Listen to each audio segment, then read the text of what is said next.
s'agissait surtout de passer en revue la mise en œuvre des recommandations formulées antérieurement et d'adopter le plan d'action pour l'année 2022. Comme vous le savez, la nation compte sur le secteur privé. Il crée des emplois, paye donc des salaires et paye les impôts. Et ce sont ces impôts-là qui alimentent le budget de l'État. Et pour le secteur privé, le temps est important, les délais sont importants. Et donc réduire les délais des procédures, améliorer l'efficacité des administrations, réduire aussi le délai d'obtention des documents, des autorisations et des permis, c'est quelque chose qui encourage le développement du secteur privé et donc la création de richesses. Nous avons fait une bonne réunion, nous avons passé en revue l'état de mise en œuvre des recommandations. C'est vrai qu'il y a des taux d'exécution parfaits, du 100%. Il y en a un peu plus faibles où ça nécessite des questions institutionnelles qu'il faut régler. Mais l'avantage, les ministères concernés étaient présents et ont pris l'engagement devant son Excellence le Premier ministre de régler ces questions-là. Donc nous avons bon espoir.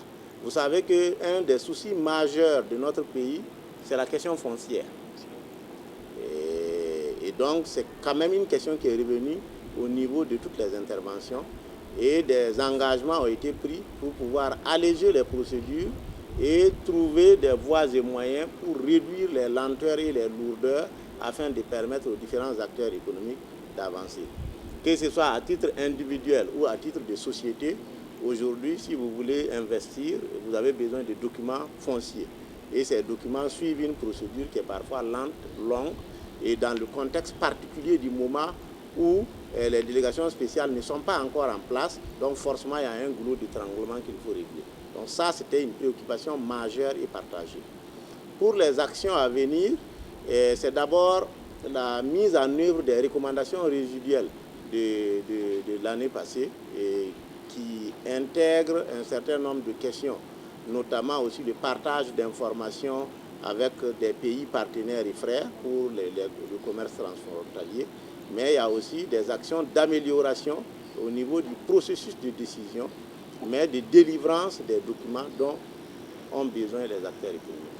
Nous avons bon espoir qu'à la prochaine réunion et donc lors de l'évaluation, on aura significativement avancé, ce qui va permettre à notre secteur privé d'être plus performant et donc créateur de richesses et d'emplois.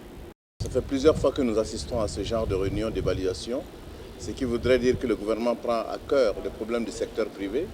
Du reste, nous avons même assisté à une belle déclaration d'amour au secteur privé et qui nous permet de savoir qu'effectivement nous sommes un moyen essentiel de développement de notre pays, et ce qui a été dit dans la salle d'ailleurs, et que nous pouvons aujourd'hui savoir que nous sommes des créateurs d'emplois, des créateurs de richesses, et nous participons activement à la vie de ce pays-là.